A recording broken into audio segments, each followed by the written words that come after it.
نحمد الله العظيم ونصلي ونسلم على الرسول الكريم أما بعد. قال الله تعالى في كلامه القديم والفرقان الحميد: أعوذ بالله من الشيطان الرجيم. بسم الله الرحمن الرحيم. ولا تطرد الذين يدعون ربهم بالغداة والعشي يريدون وجهه. صدق الله العظيم. وقال سيدنا ومولانا محمد صلى الله عليه وسلم في حديثه الشريف: إنما الأعمال بالنيات وإنما لامرئ ما نوى. أو كما قال عليه الصلاة والسلام. எல்லா புகழும் அல்லாஹ்வுக்கே உரித்தாகட்டும். அல்ஹம்துலில்லாஹ். இன்று 9வது ஜுஸ் முடிக்கப்பட்டிருக்கிறது. சிறப்பாக மென்மேலும் நம்முடைய பள்ளியில் மக்களின் கூட்டம் அதிகமாகி பள்ளியை அலங்கரிப்பதற்கு நாம் மென்மேலும் முயற்சி செய்ய வேண்டும். நம்முடைய நண்பர்கள், அக்கம் பக்கத்து வீட்டார்கள் எல்லோரையும் அழைத்து வாருங்கள். தொழுத உங்களுக்கும் அவர்களை கூட்டு வந்த சேர்த்த நன்மையும் இரண்டர கலந்து உங்களுக்கு அல்லாஹ்விடத்தில் கிடைக்கும். கொஞ்சம் முயற்சியை நாம் மேற்கொள்ளணும். இதுதான் ரொம்ப முக்கியமான விஷயம். நான் தொழுதா போதும் அப்படின்ற அந்த சுயநலமான எண்ணம் இருக்கக்கூடாது. இன்ஷா அல்லாஹ் நம்ம மக்கள் அழைத்து வந்து ரமலான் முழுக்க பள்ளியை அலங்கரிக்க வேண்டிய ஒரு சூழலை நாம் ஏற்படுத்த வேண்டும். அன்பிற்குரியவர்களே, சூரத்துல் அன்ஆமில் இடம்பெறக்கூடிய ஒரு வசனம்: வலா தத்ருதில் லதீன யதஊன ரப்பஹும் பில் கதாத்தி வல் அஷியி யுரீதுன வஜ்ஹா. ரசூல் ஸல்லல்லாஹு அலைஹி வஸல்லம் அவர்களை நோக்கி அல்லாஹ் சொல்லக்கூடிய ஒரு எச்சரிக்கையான வசனம் இது. ரசூலுக்கு எச்சரிக்கையா அப்படின்னா பல விஷயங்களை எல்லாம் எச்சரிக்கையாக கூறியிருக்கிறான். ரசூல் தப்பு செஞ்சிருவாங்க அப்படின்ற அந்த அர்த்தம் இல்லை. ரசூலையே அல்லாஹ் வந்து சில இடங்களில் எச்சரித்து கூறுகின்ற பொழுது நாமும் தவறு செய்து கொண்டிருக்க வாய்ப்பு உண்டு, நாம சரியா இருந்துக்கணும் அப்படின்ற அந்த எச்சரிக்கை அல்லாஹ் காட்டுறான். ஒரு ரசூலையே அல்லாஹ் வந்து எச்சரிக்கை செய்யும் போது ஒரு சாதாரண மனிதர்களாகிய நாம் பல தவறுகளை செய்ய வாய்ப்பு இருக்கிறது. தவறுகளை செய்கின்ற பொழுது அதை திருத்திக் கொள்ளக்கூடிய மனப்பான்மை நமக்கு ரொம்ப அவசியம். இப்போ இந்த வசனத்துக்கு என்ன அர்த்தம் அப்படின்னா, ரசூலுக்கு பொதுவாக ஒரு பழக்கம் இருக்கு. உலக தலைவர்களில் ரசூல் அப்படியே நேர் மாற்றமானவர்கள். என்ன செய்வாங்க தெரியுமா? உலகத்தில் வாழக்கூடிய எல்லா தலைவர்களும் பணக்காரர்களோடு, ஒரு உயர்ந்த பொசிஷன்ல இருக்கக்கூடிய ஆளுகளோடு தொடர்பு வச்சிருப்பாங்க. உலக தலைவர் எல்லாமே அப்படித்தான். அரசியல் தலைவரை பார்க்குறோம், உலக ஆளுமைகளை பார்க்குறோம். அவங்க கூட இருக்க ஆளுங்கள்லாம் நீங்கள் பாருங்க, யாருமே ஏழைகள் இருக்க மாட்டாங்க. ஆனால் ரசூலுடைய வாழ்க்கை அப்படியே நேர்மாற்றமானது. போர் பீப்புள் மட்டும்தான் அவங்க கூட இருப்பாங்க. ரசூல் யாரை சேர்த்துக் கொள்வார்கள் என்றால், ஏழை எளிய மக்களை, ஒடுக்கப்பட்ட மக்களை மட்டும்தான் அவர்கள் கூடம் அதிக வச்சிருப்பாங்க. பணக்காரங்களாம் வச்சுக்கிறது ரொம்ப ரேர். பணக்கார சஹாபிகளை வச்சிருக்கிறாங்க அப்படின்னா அது என்ன நோக்கத்துக்கு இருக்கும்? தன் சுயநலத்துக்காக அல்ல. ஒரு சஹாபி அங்கே கஷ்டப்பட்டு கொண்டிருப்பார், அவர் தேவையை பூர்த்தி செய்வதற்கு ரசூல் இந்த சஹாபியை வைத்து அவரின் தேவையை நிவர்த்தி செய்வார்கள். அதுக்காக வேணா கூட வச்சிருப்பாங்க. ஆனால் எந்த ஒரு சஹாபியுமே ரசூல் தனக்காக அவங்க யூஸ் பண்ணிக்கிட்டதே இல்லை. இந்த செல்வந்த சஹாபிகளை சொல்ல வருகிறேன். அப்போ உலக தலைவர்களிலிருந்து ரசூல் ஸல்லல்லாஹு அலைஹி வஸல்லம் எங்கே வந்து டிஃப்ரென்ஸ், எங்கே வேறுபட்டு ஆகுறாங்க அப்படின்னா, ஏழை எளிய மக்களை ரசூல் சேர்த்து வாழ்ந்தார்கள். அப்போ ரசூலுக்கு என்ன பழக்கம்? அவங்க மஜ்லிஸில் எப்பவுமே ஏழை எளிய மக்களோடு அவங்க உட்கார்ந்துருப்பாங்க. சுற்றி பார்த்தீங்க அப்படின்னா ஏழை எளிய மக்கள் தான் இருப்பாங்க. இது மக்காவில் வசிக்கக்கூடிய பல தலைவர்களுக்கு உறுத்தியது. என்ன உறுத்தல் அப்படின்னா, எப்போ பார்த்தாலும் இந்த முகமது ஏழை எளிய மக்களோடையே இருக்காரு. ஒரு பணக்கார ஆளையே பக்கத்தில் சேர்த்துக்க மாட்டாரு. இப்போ நாமளும் போய் அவர்கிட்ட பேசுகிறதா இருந்தால் நம்மளை அங்கே உட்கார வச்சிருவாரு. அப்போ நம்ம ப்ரெஸ்டீஜ் என்ன வருது, நம்ம இமேஜ் என்ன வருது? அப்போ நாம் போய் சந்திக்க போகும்போது இந்த ஏழை எளிய மக்களோடு இருக்கக்கூடாது, நமக்கு ஒரு மஜ்லிஸ் ஏற்பாடு பண்ணணும் ரசூலுல்லாஹ் அப்படின்னு சொல்லிட்டு மக்கா தலைவர்கள்லாம் ஆசைப்படுவாங்க. மக்காவுடைய பெரும் ஆளுமைகள், நாங்கள் ரசூலை சந்திக்க வரும்போது ஏழைகள் ரசூல் கூட இருக்கக்கூடாது, அது எங்கள் இமேஜுக்கு ஸ்பாயிலு அப்படின்னு நினைக்கக்கூடிய பல மக்கா தலைவர்கள் அங்கே இருந்தாங்க. அப்போ ரசூல் அவசரப்பட்டு மக்கா தலைவர் நம்மளை சந்திக்க வராங்க, இந்த ஏழை எளிய மக்கள்லாம் நம்ம போக சொல்லிடுவோம் அப்படின்ற முடிவுக்கு வந்துடக்கூடாதுன்றதுக்காக அல்லாஹ் இந்த வசனத்தை இறக்குறான். வலா துத்ரிதில் லதீன யதஊன ரப்பஹும் பில் கதாத்தி வல் அஷியி யுரீதுன வஜ்ஹா. ரசூலே, அவங்க சொல்றாங்க அவன் சொல்றான் இவன் சொல்றான் அப்படின்றதுனால உங்களோடு இருக்கக்கூடிய அந்த ஒடுக்கப்பட்ட மக்களை நீங்கள் ஒருபோதும் விரட்டி விடாதீர்கள். நீங்க விரட்டிட்டீங்க, நீங்க அநியாயக்காரர்களில் ஒருவராக ஆகிவிடுவீர்கள். யாரை பார்த்து அல்லாஹ் சொல்றான்?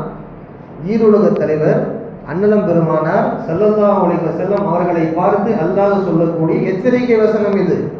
பணக்காரர்களை பார்த்து அவங்கள கூட வச்சுக்கணும் அப்படின்றதுக்காக எந்த தருணத்திலும் ஏழை எளிய மக்களை நீங்கள் கைவிட்டு விடாதீர்கள். யாருக்கு சொன்ன வார்த்தை? ரசூலை பார்த்து அல்லாஹ் சொன்ன வார்த்தை. இப்போ நாம இதில் கற்றுக்க வேண்டிய பாடம் என்ன தெரியுமா? நமக்கு எப்பவுமே உயர்ந்த மக்களோடு தான் பழகிட்டு இருக்கிறோம். அது ஒரு தப்பான டிசிஷன். அப்படி பழகக்கூடாது. எல்லா மக்களோடையும் பழகணும். எல்லா மக்களோடையும், பணம் இருக்கிறவன் பணம் இல்லாதவன், நமக்கு நிகரான ஆளு, நமக்கு கீழே உள்ள ஆளுங்க, காசு பணத்தில் வேண்டுமானால் அவர்கள் கூட கூட இருக்கலாம். ஆனால் அல்லாஹ்விடத்தில் யார் தக்குவாவில் மேம்பட்டு இருக்கின்றார்களோ, யாருக்கு இறையச்சம் இருக்கிறதோ அவர்கள் தான் உயர்ந்தவர். காசு பணத்தில் வேணா ஏழை எளிய என்ற அந்த ஒரு தராசை போட்டு நம்ம பார்க்கலாம். இவர் என்னோட உயர்ந்தவர், இவர் என்னோட தாழ்ந்தவர் அப்படின்ட்டு. தக்குவாவில் யார் முதல்ல இருக்கிறாங்களோ அவங்க தான் சிறந்தவங்க. அப்போ முஃமின்களாகிய நாம் எப்போதும் உயர்ந்த பொசிஷனில் இருக்கக்கூடிய ஆள் கூட பழகிறது. இவங்க கூட பேசுனா நம்ம தேவையை பூர்த்தி செஞ்சு வைப்பாங்க, இவங்க கூட பழகுனா நம்மளையும் பெருசாக பார்ப்பாங்க அப்படின்னு நினைக்கிறதுலாம் ரொம்ப கீழ்த்தரமான எண்ணம். இது ரசூலுக்கே அல்லாஹ் சொல்கிறான். அப்போ சாதாரண முஃமினாகிய நாம் அந்த தவறை ஒருபோதும் செய்துவிடக்கூடாது என்று அல்லாஹ் ரசூலை சொல்லுவதன் மூலம் இந்த உம்மத்துக்கு வழிகாட்டுகிறான். ரசூல் ஸல்லல்லாஹு அலைஹி வஸல்லம் எவ்வளவு அழகாக இந்த ஹதீஸை சொல்லியிருக்காங்கன்னு பாருங்க. அல்லாஹும்ம அஹீனி மிஸ்கீனா வ அமித்னி மிஸ்கீனா வக்ஷுர்னி ஃபி ஜும்ரத்தில் மசாகின். யா அல்லாஹ், என்னை ஏழையாக வாழச் செய், என்னை ஏழையாக வாழச் செய், ஏழையாகவே மரணமாக்கு, நாளை ஏழையின் கூட்டத்தில் என்னை எழுப்பச் செய் என்று சொன்னார்கள். இந்த ஹதீஸை முதல்ல கரெக்டாக வளரணும். அப்போ ரசூல்லா ஏழ்மையை கேட்டாங்களா? ரசூல்லா அப்போ ஏழ்மையை கேட்டாங்களா? நாமளும் ஏழ்மையை கேட்கணுமா அப்படின்ற அந்த அர்த்தம் அல்ல. ஏழைகளும் அல்லாஹ்விடத்தில் உயர்ந்தவர்கள் அப்படின்ற அந்த கௌரவத்தை கொடுக்கறதுக்காக ரசூல்லா இந்த ஹதீஸை இப்படி சொல்லி காமிச்சாங்க. என்னை ஏழை மாதிரியே வாழ வையே, நான் ரொம்ப பலகீனமான ஆள் மாதிரி நான் வாழணும், யாரெல்லாம் நீ தான் உயர்ந்தவன் அப்படின்ற காட்டுறதுக்காக இந்த ஹதீஸை அவங்க சொன்னாங்க. சொன்ன ரசூல்லா இன்னொரு இடத்துல இப்படி பேசியிருக்காங்களா இல்லையா? அல்லாஹும்ம இன்னி அஊது பிக்க மினல் குஃப்ரி வல் ஃபக்ர். இந்த ஹதீஸ் இருக்கு. ரசூல்லா கேட்கக்கூடிய துவால இந்த துவா அதிகம். யா அல்லாஹ், குஃப்ரை விட்டும் ஏழ்மையை விட்டும் உன்னிடத்தில் நான் பாதுகாப்பு தேடுகிறேன். ஒரு ஹதீஸ்ல பார்த்தா ஏழையா வாழவைன்னு சொல்றாங்க, இன்னொரு ஹதீஸ்ல பார்த்தா வறுமையை விட்டு உன்னிடத்தில் பாதுகாப்பு தேடுறேன்னு சொல்றாங்க. ஒண்ணுக்கு ஒண்ணு முரணா இருக்கு. எப்படி அப்படின்னா, வறுமையில நாம இருக்கக்கூடாது, நம்ம வறுமையா இருக்கக்கூடாது, ரொம்ப பணக்காரங்களா ஆகி ஜகாத் கொடுக்கணும், ஹஜ்ஜு செய்யணும், அப்படிதான் நம்ம நியத்து இருக்கணும். ஆனால் ஏழைகளை புறந்தள்ளி விடக்கூடாது, ஏழைகளை உதாசீனம் செய்து விடக்கூடாது என்பதற்காக இந்த ஹதீஸை ரசூலுல்லாஹ் நமக்கு சொல்லி காட்டுறாங்க. இன்னொரு ஹதீஸ் பாருங்க. அஸ்ஸாயி அலல் அர்மிலதி வல் ஃபுகரா கல் முஜாஹிதி ஃபீ சபீலில்லாஹ். யாருக்குமே ரசூலுல்லாஹ் இந்த தரஜாவை கொடுத்ததே கிடையாது. என்ன தரஜா தெரியுமா? யார் ஏழைகளுக்கு உதவி செய்தாரோ, யாரு ஒடுக்கப்பட்ட மக்களுக்கு, பலகீனமான மக்களை தூக்கி விடுறாங்களோ, அது காசு கொடுத்தோ சாப்பாடு வாங்கி கொடுத்தோ அவங்க வாழ்வாதாரத்தை ஏதாவது ஒரு விதத்தில் உயர்த்தியோ, ஒரு ஏழை எளிய மக்களை யார் தூக்கி விடுறாங்களோ, அல்லது விதவைகளை, கணவனை இழந்த கைப்பெண்கள் இருக்கிறாங்களா இல்லையா, கணவனை இழந்திருப்பாங்க, பிள்ளைகள் இருக்கும், அவங்க வாழ்க்கை நடுத்தருவில் இருக்கும், அந்த பெண்ணை ஏதோ ஒரு வகையில் ஒரு காசு ஏற்பாடு பண்ணி கொடுக்கறது, லைஃப்பை செட்டில்மெண்ட் பண்ணி கொடுக்கறது, ஏதாவது வகையில் இப்படி யார் பண்ணுறாங்களோ ரசூல் இவங்களுக்கு கொடுக்குற தரஜா என்ன தெரியுமா?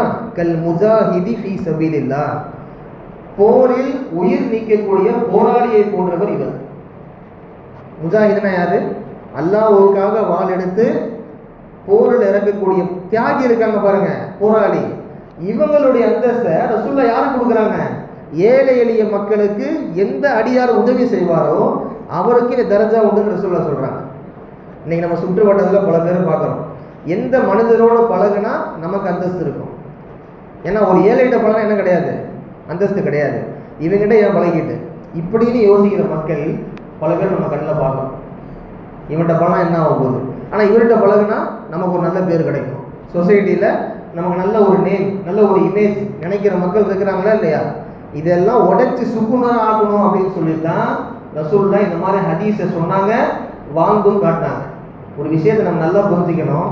ஒரு ஹதீஸ் இப்படி தெளிவாக வருது புகாரி ஷரீஃப்ல, நீங்கள் இந்த உலகத்தில் ரிசுக்களிக்கப்படுகின்றீர்கள் என்று சொன்னால், நல்ல துணிமணி, சாப்பிட்றதுக்கு நல்ல உணவு, தங்கிறதுக்கு வீடு, படுத்தோனே தூக்கம், ஒருவித போஸ்டிங், என்ன வேணா இருக்கட்டும், உங்கள் கல்வி, அதிகாரம், பவர், இது எல்லாம் உங்களுக்கு கிடைக்கிறது என்று சொன்னால் உங்களை சுற்றி வாழக்கூடிய ஏழை எளிய மக்களால் தான் உங்களுக்கு கிடைக்கிறது. இது ரசூல் சொல்லக்கூடிய ஹதீஸ். சொல்லும் போது அவ்வளோ விளங்காது. இது ஆன்மீக ரீதியான பார்வை. நம்மளை சுற்றி இருக்கக்கூடிய அனாதைகள், நம்மளை சுற்றி வளம் வரக்கூடிய ஏழைகள், ஏன் நம்ம வீட்டிலேயே இருக்கக்கூடிய கை கால் ஊனமான, நோயில் இருக்கக்கூடிய வயசானவர்கள், இவங்கெல்லாம் இருக்கிறதுனால தான்ப்பா உனக்கு நான் ரிஸ்க்கு கொடுக்குறேன். இது அல்லாஹ் சொல்லக்கூடிய இது ஒரு ஹதீஸே குதுசி. ரசூல் ஸல்லல்லாஹு அலைஹி வஸல்லம் அவங்களுக்கு அல்லாஹ் சொல்லக்கூடிய ஒரு விதமான ஹதீஸ் இது. ரசூல்லாவே பேசினாங்கன்னா அது ஹதீஸு. அல்லாஹ் சொல்லி ரசூல் பேசினாங்க அப்படின்னா அது ஹதீஸே குதுசின்னு சொல்லுவாங்க. அப்படி ஒரு பார்வை இருக்கு. பாருங்க எந்த அளவுக்கு நாம இன்னைக்கு சாப்பிட்டுட்டு இருக்கிறோம் அப்படின்னா அது காரணம் யாரா? ஏழைகள்னு அல்லாஹ் சொல்றான். ஏழைகள், உங்களை சுற்றி இருக்க ஏழை தான்ப்பா உனக்கு காரணமே சாப்பாடு கிடைக்கிறதுக்கு. நீ அவனை உதாசீனப்படுத்துறாத, அல்லாஹ் சொல்லக்கூடிய வசனம். கடைசியாக ஒன்று சொல்லுகிறேன், வலிமா, வலிமா சாப்பாடு தான் இருக்கிறதுலையே மோசம் அப்படின்னு சொன்னாங்க ரசூலுல்லாஹ். டக்குன்னு கேட்ட உடனே நமக்கு முகம் சுளிப்பா இருக்கும். வலிமா சாப்பாடு கல்யாணம் முடிஞ்சு போடக்கூடிய சாப்பாடு. எல்லாரையும் கூப்பிட்டு தானே சாப்பாடு வைக்கிறோம், வயிறு நிரப்பி தானே அனுப்புகிறோம். இஸ்லாத்தில் சிறந்த செயல் எது? சாப்பாடு கொடுக்கறது. இத்துஆமுன்னு இருக்கு ஹதீஸ். அப்போ வலிமா சாப்பாடு ரசூலுல்லாஹ் கெட்ட சாப்பாடுன்னு சொல்றாங்களே, இதுக்கு என்ன அர்த்தம்? அடுத்து சொன்னாங்க, அந்த வரி தான் ரொம்ப முக்கியம். யுதல் அக்னியாஹு வ யுத்ரகுல் ஃபுகரா. ஏன் தர்ம வலிமா சாப்பாடு நான் மோசம்னு சொல்றேன்? அங்கு பணக்காரர்கள் அழைக்கப்படுகின்றார்கள், ஏழைகளை அலட்சியப்படுத்துகின்றார்கள். நம்ம உறவினர்கள் இருக்கிறாங்க, கொஞ்சம் நீங்க பாருங்க, வீட்டில் பல கல்யாணத்தை நம்ம பார்த்துருப்போம், பல கல்யாணம் நடந்திருக்கோம். ஏழை எளிய மக்களுக்கு நம்ம ஒரு டேபிள் போட்டு சாப்பாடு வாங்கி கொடுத்துருக்கோமா? வச்சிருக்க மாட்டோம். சரி, ஒரு 10 சாப்பாடு நம்ம வெளியே ஏழைகளுக்கு வாங்கி கொடுப்போம். இங்கே வீட்டில் ரிலேஷன்லாம் வந்து சாப்பிடட்டும். ரிலேஷன் சாப்பிட்றது அப்படின்றது பாரம்பரியமாக செஞ்சுட்டு வரோம். அவங்க நம்ம நல்லா பத்தி போட்டு கவனிப்போம், அது வேற. அங்கே ஏழைகளை வந்து கூப்பிட்டு உட்கார வைக்க சங்கடமாக இருக்கா? ரோட்டில் போயிட்டு இருக்கக்கூடிய ஒரு 10 ஏழைகளை ஏதாவது தேர்ந்தெடுத்து ஒரு 50 ரூபா மதிப்புள்ள ஒரு சாப்பாடு ஏதாவது ஒன்று அவங்களையும் கவனித்து நம்ம இவங்களையும் கவனிச்சிருக்கோமா? கொஞ்சம் யோசிச்சு பாருங்களேன். நிறைய பேர் இப்படி இருந்துருக்க மாட்டோம். ரசூல் அதனால தான் சொல்கிறாங்க, வலிமா சாப்பாடு மோசமான சாப்பாடு. அது எந்த வலிமாவாக இருந்தால் மோசமான சாப்பாடு? எந்த வலிமாவில் பணக்காரர்கள், அந்தஸ்துள்ள மக்கள் அழைக்கப்பட்டு ஏழைகளை நீங்கள் விட்டுறீங்களோ அந்த வலிமா சாப்பாடு மோசமான சாப்பாடுன்னு சொல்கிறாங்க ரசூலுல்லாஹ். கொஞ்சம் யோசிச்சு பாருங்க மக்களே. நம்ம குடும்பத்தில் பல பேர் இருக்கிறாங்க. இன்னைக்கு ஒரு குடும்பத்தில் அக்கா தங்கச்சி அண்ணன் தம்பி 3 பேர் இருக்கிறாங்கன்னா, அண்ணன் அவருக்கு தம்பி அவருக்கு தம்பி 3 பேர் வச்சுக்கோமே. இந்த 2 பேர் நல்ல பொசிஷனில் இருப்பாங்க, நல்ல பணம் இருக்கும், செல்வம் இருக்கும், வீடெல்லாம் கட்டியிருப்பாங்க. இந்த கடைசியாக ஒரு தம்பி மட்டும் அல்லோன் கொண்டு வருவார். நல்ல வேலை இருக்காது, குடும்பம் அந்தளவுக்கு பெருசாக இருக்காது, செட்டில்மெண்ட் இருக்காது. இவரை வந்து இந்த 2 பேரும் உதாசீனமாக பார்க்கறது. ஏன்னா காசு பணம் இல்லை, இவனை போய் நம்ம வந்து சபையில் கூப்பிட்டு உட்கார வைக்கிறதா இப்படின்னு. அப்போ அந்த 2 பேர் ஒன்றாயிருவாங்க, இவரை கழட்டி விட்டுருவாங்க. என்ன காரணம்? காசு பணம் தான் தீர்மானம் செய்யுது உறவை. காசு பணம் தான் நீ நெருங்கினவனா தூரமானவனா அப்படின்ற எது முடிவு செய்யுது? காசு பணம். அப்போ காசு இருந்தால் ஒரு தூரமான உறவு கூட நெருங்கின உறவாயிருது. காசு இல்லைன்னு சொன்னால் நெருங்கின உறவு கூட நொறுங்கின உறவாயிருது. எவ்வளோ விஷயத்தை நம்ம பார்த்துட்டு இருக்கிறோம். அல்லாஹ் இது போன்ற மக்களிடத்திலிருந்து நம்மளை பாதுகாத்து ஏழை எளிய மக்களை அரவணைத்து வாழக்கூடிய ஒரு நல்லதொரு வாழ்க்கையை இறைவன் உங்களுக்கும் எனக்கும் நசீபாக்குவானாக. வாஹிரு தாவா.